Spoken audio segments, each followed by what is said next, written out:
Ok, þannig að við ætlum að svindla hérna, við ætlum að skila any í bili. Við tökum unknown, vörpum yfir í any. Þá fáum við engar typing-villur hérna og write.html sem segir takk, gefðu mig streng og skilaði void er bara sátt við það. Þá fyrir við hérna í write.html og nú ætlum við að segja hérna, ok, það er eitthvað index.html. En það er eitthvað HTML content og við þurfum að búa það til. Þá getum við sagt HTML content er template strengur. Þannig að ég ætla að segja hérna, þá ger ég backtick og þá getur ég sett hérna marga línur og þá getur ég sagt bara eitthvað hérna HTML. Ég ætla að segja samt fyrst doctype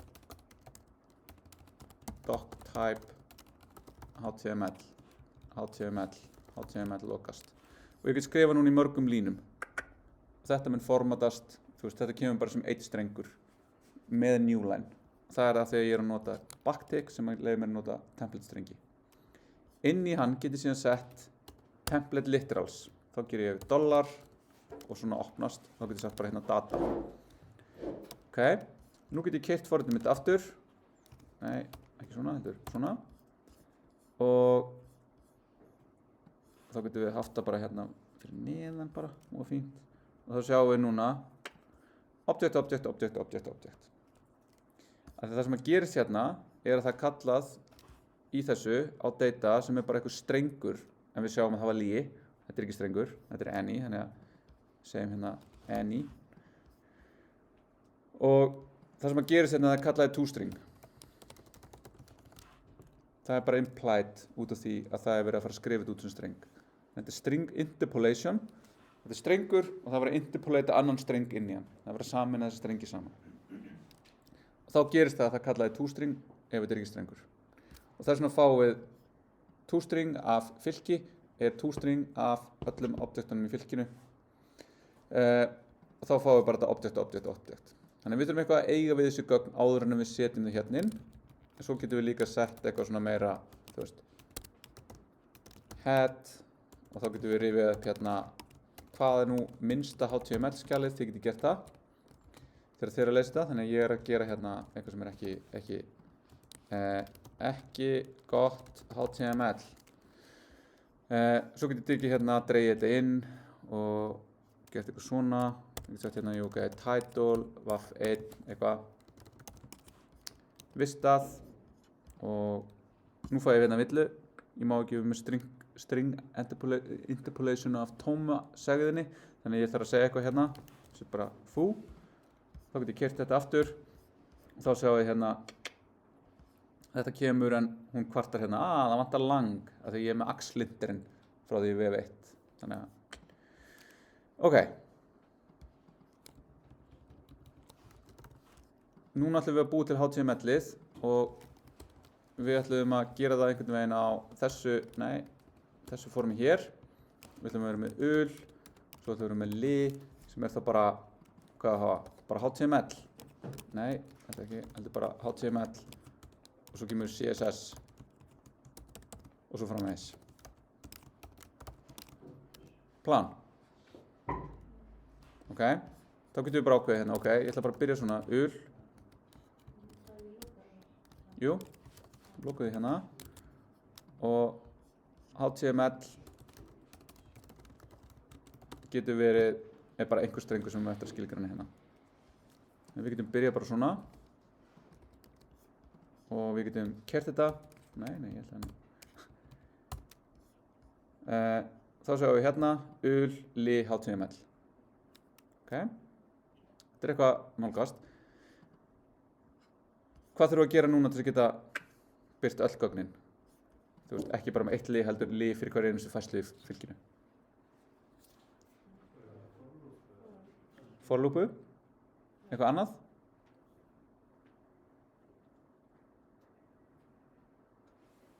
Byrjum með for loopu, svo skal ég sýna ykkur aðra leið til að gera það. Þá þurfum við að reyna að segja hérna let HTML. Þannig að let leyfir mér að breyta strengnum. Nú erum við streng, ég ætla að breyta honum. Ok, svo for, hvernig for loopu vil ég?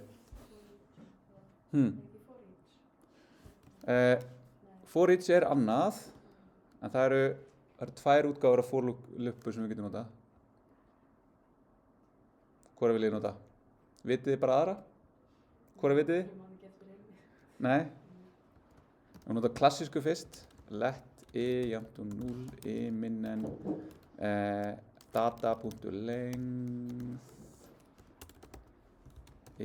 plus html jafnt og hvað þá? Svona getum við sagt. html jafnt og hvað gerum við svo?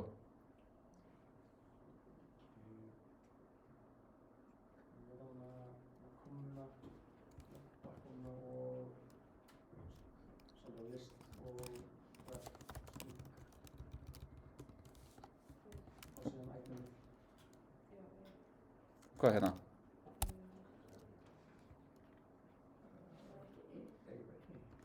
Svona. Ok, keyrum þetta. Object. Þegar nú ef við horfum hérna, þetta er object. En þá gerist bara sama hér, það er kallað toString á object þarna. Þannig að þá þurfum við að segja hvað hér.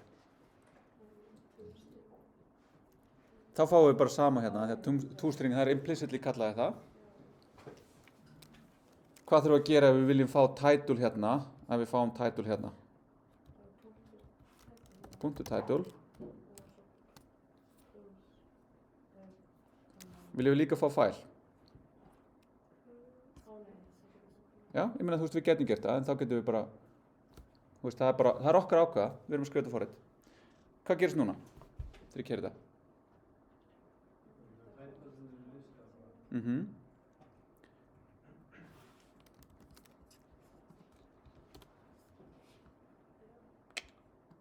Title lista, stakkum þetta og 1 undefined. Og þegar gögnin eru spilt viljandi, það er eitt object hérna sem er ekki með title. Þannig þá er spurningin, viljum við taka tillit til þess þegar við skrifum HTML-ið að það sé ekki title, eða viljum við bara alltaf fá hrein gögn, validated gögn, pörsuð gögn, sem eru alltaf bara nákvæmlega eins og við viljum vinna með þau. Það væri betra. Þá erum við að skipta. Já, þá erum við með að hugsa forritið okkar sem einstæðar einingar sem að hver og einn sér eitt, þú veist, mjög svona eins afmarka verkefni við getum. Og þá væri það gott fyrir þetta hérna. Þetta myndi taka og leysa þetta, skila hinu. En við ætlum bara að leyfa þess að slæta og við ætlum að fara hérna og við ætlum að setja hérna, nei, kann ekki leikla bara við, svona og keyra þetta, þá fáum við bara newline. Það er bara svona aðeins meira næs að horfa á þetta. En þá sjáum við samt að, þú veist, nú fyrir allt í whack með intentionið á þessu hérna. Þegar nú erum við að búið til forrit sem skrifar þetta, við erum ekki sjálfa að forrita þetta. Þannig að þá er það bara, já, ok, skiptir ekki máli. Eða ef þetta skiptir máli, þá getum við farið í vegferð að laga þetta, en það er alveg spurning hvort það sé þessi virði. Nú erum við búin að uppfylla þetta sem við ættum að gera. Búin að lesa indexskrána, við erum búin að skrifa út í HTML-skrá og nú viljum við fá þetta, þannig að ég geti farið, ég get opnað hérna finderinn minn og ég get tvíklikað á þetta og þá opnast þetta svona og nú vil ég fá þetta á Netlify. Þá erum við búin að lesa skjal, skrifa skjal, vinna með gögnin sem við lásum á skjalinu, búa til einhverja skriftu sem er það sem við þurfum að gera núna, tengja rýbóð okkur við Netlify, láta bildið á Netlify keyra og birta á vefnum. Þannig að við erum að tikka í svolítið mörg box þó svo að það sé alveg verkefni sem þarf að vinna hann á leiðinni. Ok. Hvað viljum við gera? Já. Sorry, áður en ætlar að fara í hitt, að þú talar að það var einhver önnur leið? Já. Já, bara vel gert að stoppa mig í því að gleyma mér. Við getum gert þetta svona. Við getum notað aðra for loopu sem er for const item of data. Þá þurfum við ekki að skrifa allt þetta hérna út og þá fáum við item.title. Nú getum við gert þetta. Nei. Þetta. Nákvæmlega saman.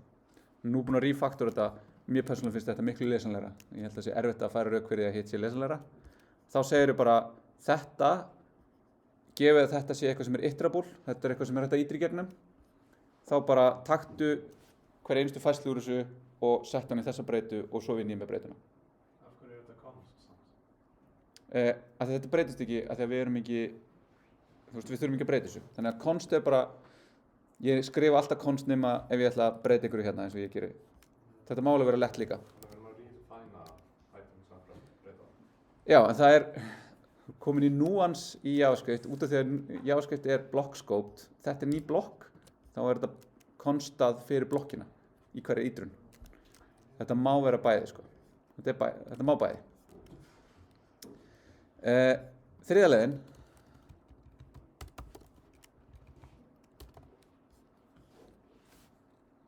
Einhver með hugmynd? Nei, við gætum gert while, það væri samt ekki alveg rétt að tóli. Við getum sagt að þetta er hérna og þá þriðja leiðin leyfir okkur í raun að sleppa þessu líka. Þá getum við gert þetta const html jafnt og data map. Munið hvað map gerir? Map er bara vörpun á fylki fyrir hvert staki. Þannig að við bara fyrir hvert stak í þessu fylki keyrir þetta vörpunarfall. Ok? Vörpunarfall er skilgreint sem bara eitthvað fall og þá getum við sagt item og svo er þetta svona hérna lambdafall, þetta er hérna anonymous function sem er bara item og það er item.title. Ok?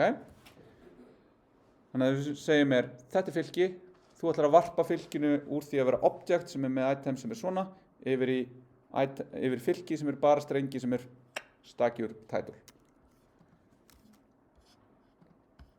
Síðan gerum við join og segjum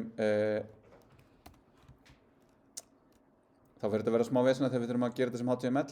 Við getum sagt hérna li og þá getum við sagt utanum þetta hérna sem að gera þetta eiginlega svona slakri af því að samhengi við það að setja þetta hérna er svolítið krapp. Þannig nú gerum við og við kerum þetta og það vantaði reyndar hérna newline hérna milli, svona. Þá fáum við þetta eins út. Veist, þetta er allt leiðir. Ég myndi persónulega alltaf nota þetta hérna nema út af því að ég er að nota HTML sem eitthvað og ég er ekki með neitt templating-mál. Templating-mál er forritunarmál sem að leysir þetta sem ég er að gera hér.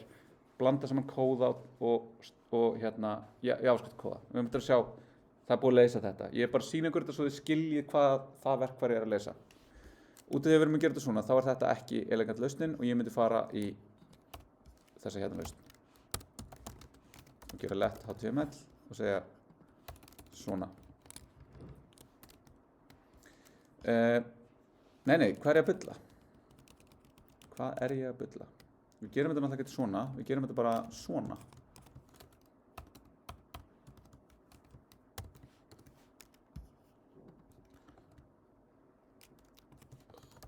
Sé ekki neitt hvað ég er að gera. Svona. Svona. Ok, sjáðu breytinguna. Sjáðu bara eitthvað, mér vantar súrefni í dag eitthvað, ég er eitthvað andstuttur hérna. Ekkert andstuttur, ég er bara, mér vantar anda í mig. Við vörpum þessu ekki yfir í bara strengin sem er titillinn. Við vörpum þessu bara yfir í rappað element sem er með li utan titillinn. Og svo joinum við með newline. Þá fáum við hérna undefined reynda sem við slöpum við hinnu. En við fáum þetta svona nákvæmlega eins út af því að joinið hérna er það sem að sameinar hverja einustu færslu úr fylkinu. Það er bara það sem að concatenate það saman. Þannig ef ég set bara eitthvað hérna xxx þá fæ ég það við lokin á hverja einasta fyrir utan og seinasta út af því að við þarfum ekki að joina seinasta staki við neitt annað. Þannig að svona leiðir er oft svona eitthvað svona kallast á við functional programming. Við reynum að gera þetta með því að nota fylki og aðferðir á fylkjum til þess að vinna með gögnum okkar. Og þetta getur oft orðið svolítið, þú veist, ef við gerum svona, hún reyndar að laga þetta fyrir mig, þetta getur orðið svolítið svona one-linerar, þetta getur orðið svolítið svona nett, en þetta samaskapi getur þetta orðið svolítið ólæsilegt. En þið sjáu það. Þú veist, hérna er kannski aðeins augljósara hvað er verið að gera. Hérna er aftur svolítið óljóst af því að ég þarf bara að muna hvernig er for loopu hérna skatturinn sem við þurfum að borga hér. En ég þarf líka að muna þetta hér. Þú veist, þannig að þetta eru margar leiðir að samanverkefninu. Það er oft íforðun, það er alltaf svo mikið. Ok, erum við sáttu þetta svona? Fyrir utan X-in? Fine. Svona? Ok. Nú viljum við koma þessu á Netlify og sjá þetta þar. Hvað þurfum við að gera?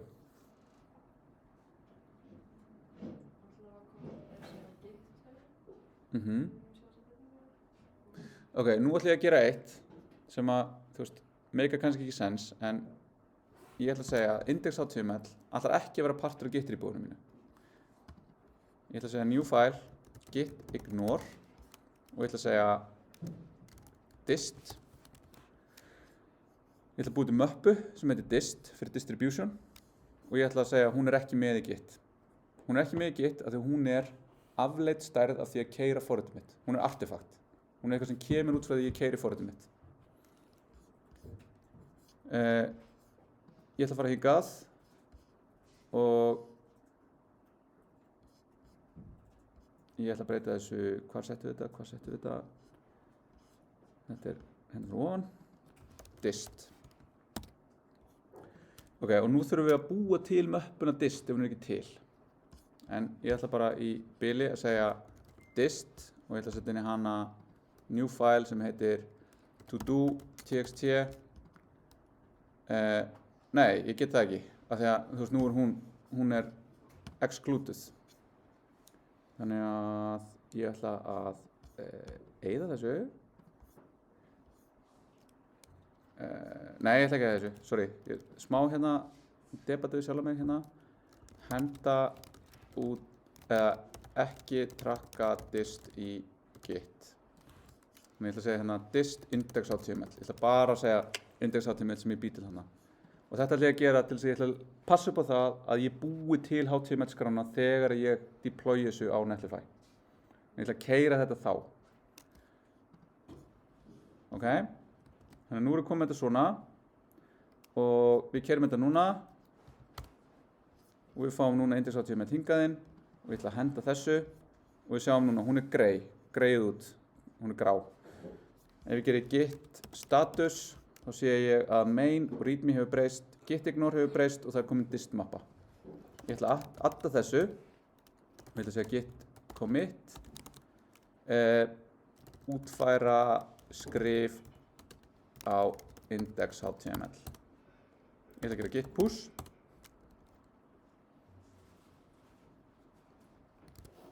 og ég ætla að fara hingað og sé hérna git ignore, dist index, dist. Það er ekkert index.html hérna. Ok, nú ætla ég að fara Netlify. Og ég ætla að logga mig inn.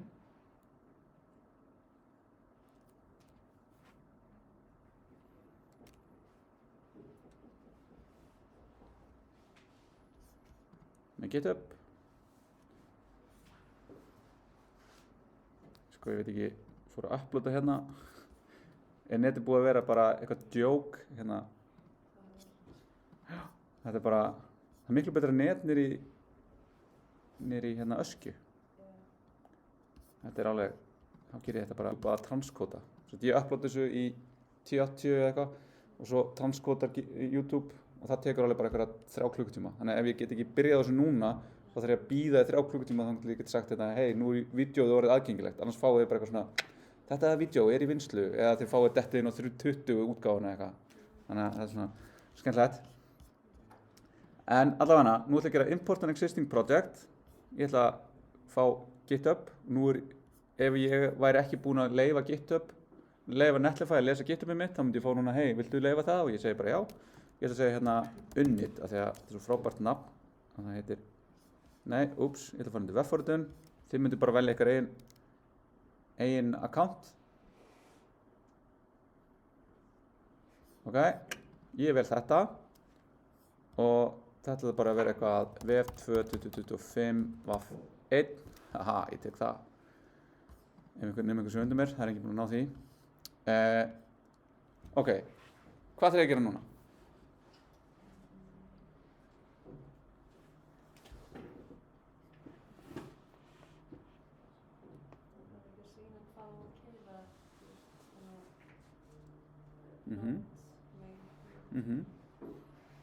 Hvar myndi ég setja það?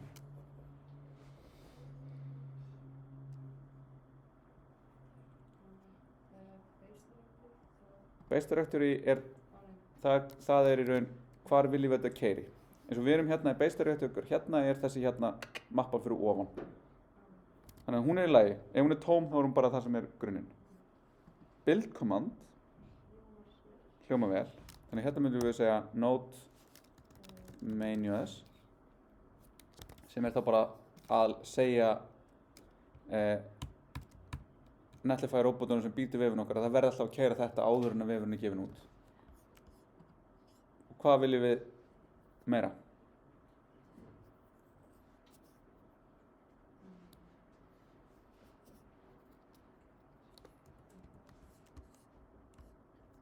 Hvað var það seinasta sem ég gerði í rebóinu á hann í committaði?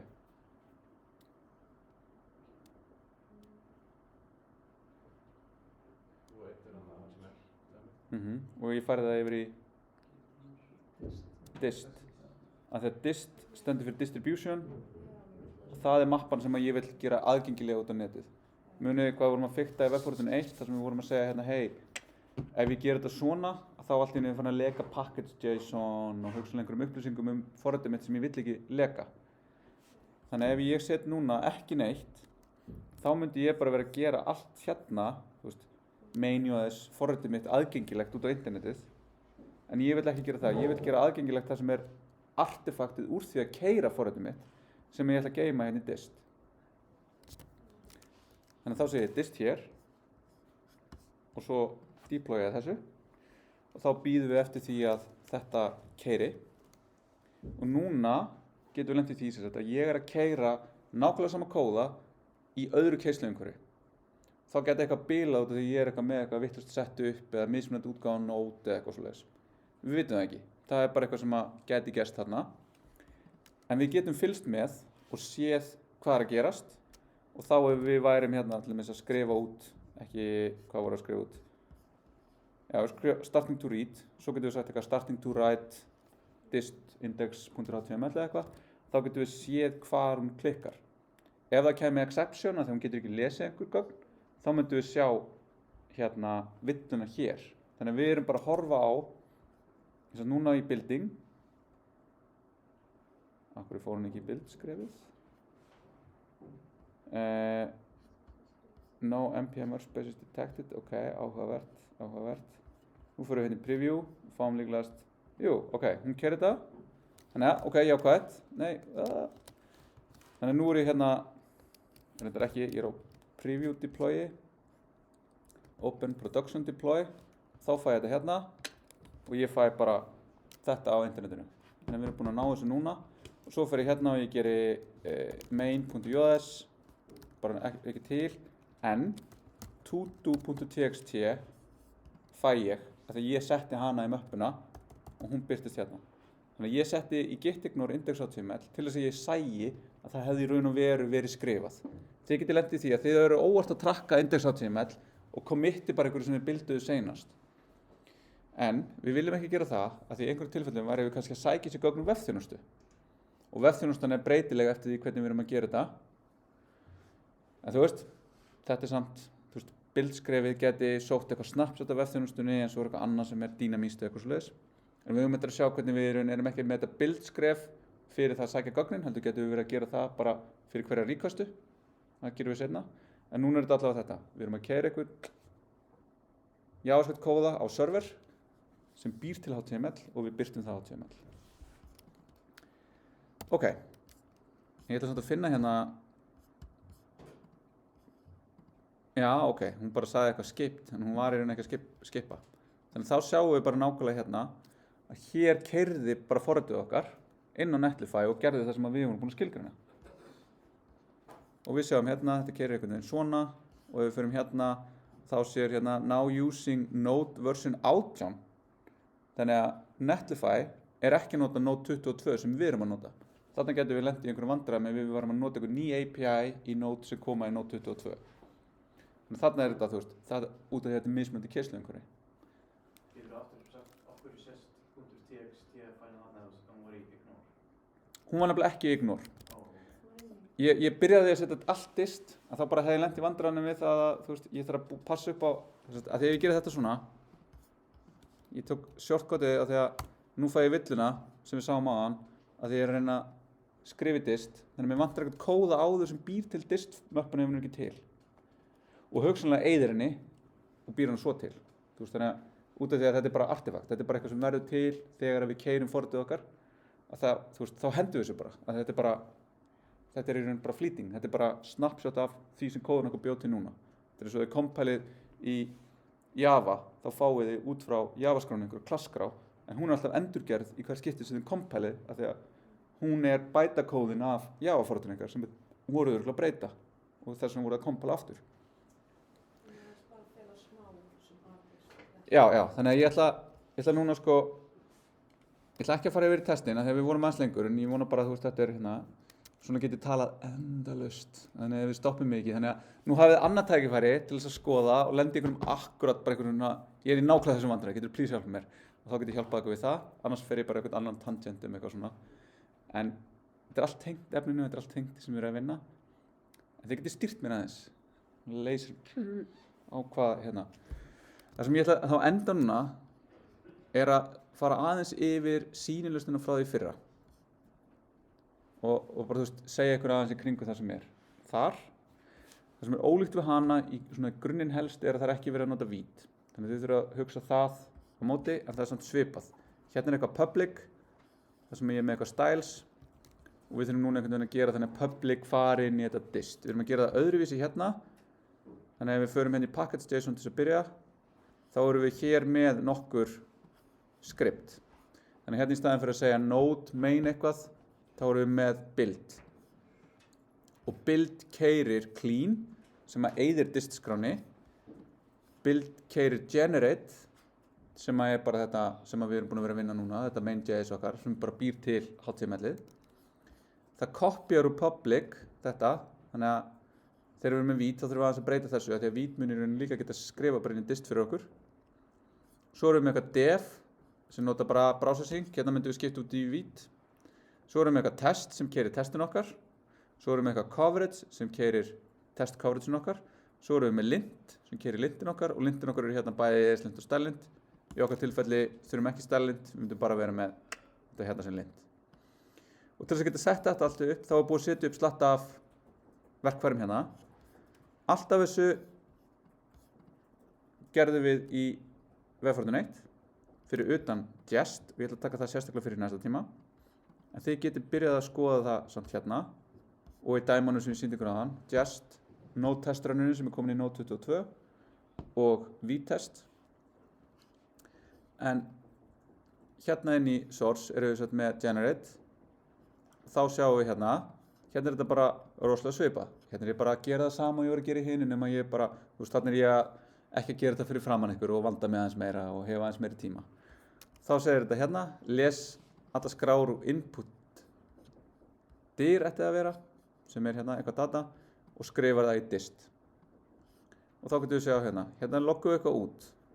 Hérna búum við til möppuna ef hún er ekki til. Hérna lesum við gögnin. Hérna pörsum við gögnin. Hérna látum við vita stöðuna. Hei, ég er komin svona langt. Ég passaði þetta. Og þetta voru svona margar fæslur. Svo, þarna vorum við að vinna með einhverju svona boltadeild, einhverju svona boltaíþróttadeild, þar sem við lásum í lögin upp lið og svo einhverja daga þar sem fóru fram einhverju leikir. Og svo segjum við hérna, við fundum þetta hér, förum við yfir allt, hérna sjáum við, hérna erum við að nota for off til þess að ídra í gegnum, lesum hvern dag fyrir sig, reynum að hérna, sækja skrána, pussum parsuðu gögnunum, ef ekki þá segjum við hei það var einhver villa við að vinna þetta, þannig hérna er villumeðendurinn hérna og segjum svo hér, hei, þetta gekk. Hérna þess að try-catsið, takk eftir því, það inn í for-lúpunni. Þannig að hver og einn skrá ef hún klikkaði, þá bara hélt hún áfram með næsta stakið í fylkinu. Síðan röðum við gögnunum og svo gerum við einhverja útreikningu á einhverju stöðu og svo búum við til HTML-skrár. Þannig að þetta verkefni svolítið flóknara. Þetta var, aftur, sveiflast alltaf. Mér varst að vera of auðvelt 2023, það var alltaf flókið 2024, það hugsanlega alltaf létt núna. Þetta svona...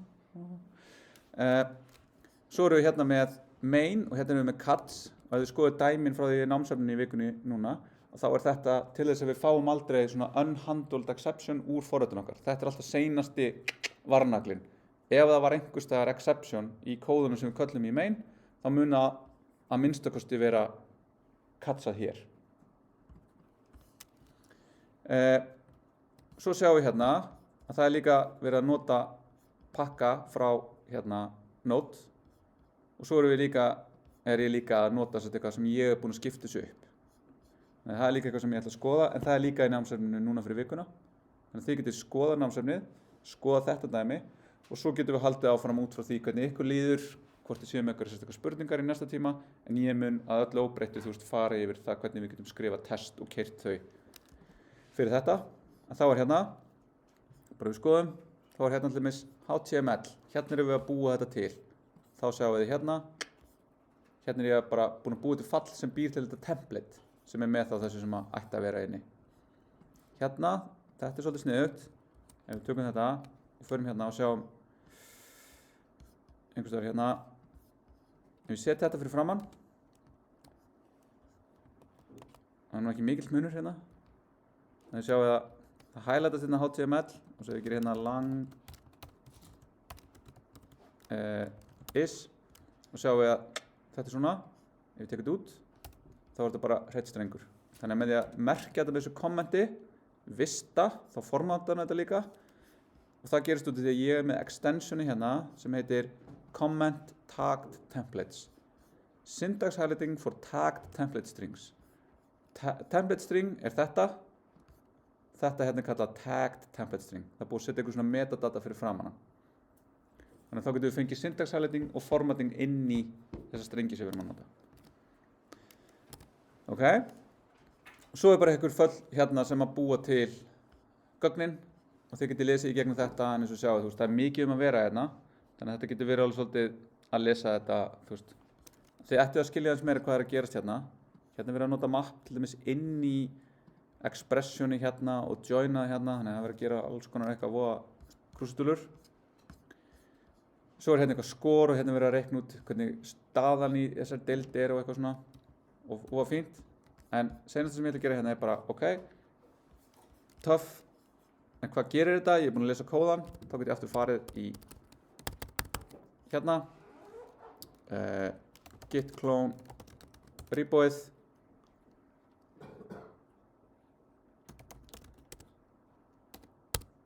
opna það í Visual Studio Code. Hérna er eitthvað voða mikið það hvað er að gerast, en samt sem að það vantar hvernig á að keyra þetta. Þannig að ég ætla bara að giska og muna. Ég ætla að keyra npm install. Og nú lendi ég í vandræðum að ég er að keyra 20 en ég skilgreini sérstaklega hér að ég sé að nota Node 20 en ég er að keyra Node 22 eins og við settum upp senast. Þetta keyrir samt, þetta er bara warning. Og þá fáum við ef við keyrum npm run build, þá keyrir eitthvað hérna, þá verður til, þetta er kannski svolítið lítið, verður til eitthvað hérna, index, leikir, staða, og það var til hérna. Hún sagði hérna eitthvað, það er illegal data, unable to parse, þannig hérna er eitthvað svona meðhöndlun á villum. Og svo get ég líka séð testin sem er skrifið, þá get ég séð í package.json hérna test, npm run test. Þá keyrum testin, það eru 4 test suites, 37 test, öll keyrðu. Ég vil sjá hversu vel þau covera kóðan minn. Ég keyrt test coverage. Allur kóðin í öllum þessum 3 skrám er 100% testaður. En það er oft á tíðum ekki gott. Það eru nokkra línur hérna sem eru ótestaðar. En í heildina er 95% af föllum í þessu forriti prófað, 97,22% línum. En þannig er þetta, þú veist, erum við að testa og erum við hversu vel náum við kóðan okkar. Við ætlum að fara við þetta í næsta tíma. En 1 mínúta eftir, þá segjum við þetta gott í dag.